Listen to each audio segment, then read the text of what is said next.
সবাইকে নমস্কার। আজকেও কিন্তু আমরা বাড়িতে পিঠে বানাবো। তার জন্য বাড়িতে না একটাও নারকেল ছিল না। আর এখন নারকেল গাছ থেকে বড় কিন্তু নারকেল পেড়ে দিল। আর নারকেল গাছটা খুবই ছোট ছিল, যার জন্য একটা লকা দিয়ে কিন্তু নারকেলটা পাড়া গেছে। আর নারকেলটা দেখো এতটাই ভালো হয়েছে, ভাবছিলাম হয়তো ডাব টাইপের এরকম কিছু হবে, কিন্তু নারকেলটা না খুব সুন্দর হয়েছে। দেখেছো কি সুন্দর করেছে। এবার চলো রান্না হয়ে যায়।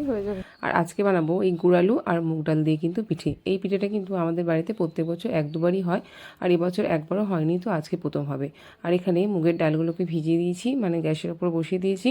আর এখন এর মধ্যে গুঁড়ালুগুলো দিয়ে দেবো। আর গুঁড়ালু সিদ্ধ হতে যেহেতু বেশি সময় লাগে না, তার জন্য কিন্তু গুঁড়ালুগুলোকে একটু বড় সাইজ করেই কেটে নিয়েছি। আর এখন এইগুলো ভালো করে সিদ্ধ হোক, ততক্ষণে নারকেলটা কুড়িয়ে নেবো।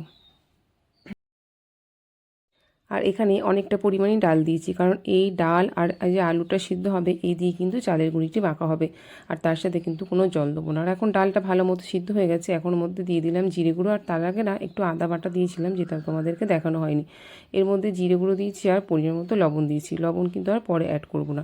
আর এখন দেখো ডালটা কিন্তু একদম সিদ্ধ হয়ে গলে গেছে। এবার চালের গুঁড়িটা দিয়ে দিচ্ছি, আর এই চালের গুঁড়িটা সুন্দর করে মেখে নেবো। আর যেহেতু গরম আছে তার জন্য কিন্তু খুন্তির সাহায্যেই মাখবো। আর এটাকে পরে ভালো করে নামিয়ে নেবো।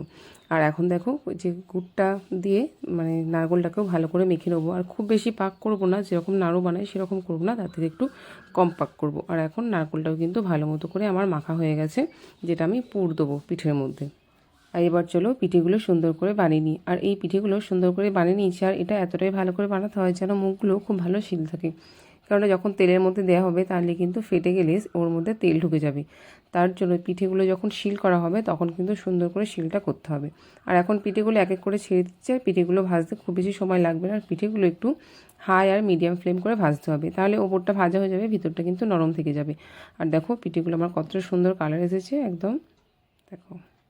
এবার পিঠেগুলো প্রত্যেকটা ব্যাচে মোটামুটি 5-6টা করে দিচ্ছি, এর বেশি দিচ্ছি না, কারণ যতটা তেল আছে সেই তেলের মধ্যেই যেন পিঠেটা ভাজা হয় আর বাইরে যেন না থাকে। আর এখন এপিট ওপিট করে লাল লাল করে ভেজে নেবো, তাহলে কিন্তু আমার পিঠে একদম রেডি হয়ে যাবে।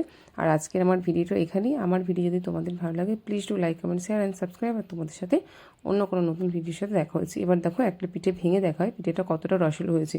যেহেতু এর মধ্যে গুড়ের আর নারকেলের পুর দেওয়া রয়েছে, তার জন্য দেখো পিঠেটা কি ভালো হয়েছে। আর এই পিঠেগুলো না খেতে খুব ভালো হয়, আর পরের দিন তো আরও বেশি খেতে ভালো লাগে। এবার চলো একটা ভেঙে দেখাই কীরকম হয়েছে। দেখেছো, তোমাদেরকে খেতে মন চাইছে এই পিঠে। দেখেছো কতটা ভিতরটা রসালো হয়েছে। আজকের মতো টাটা।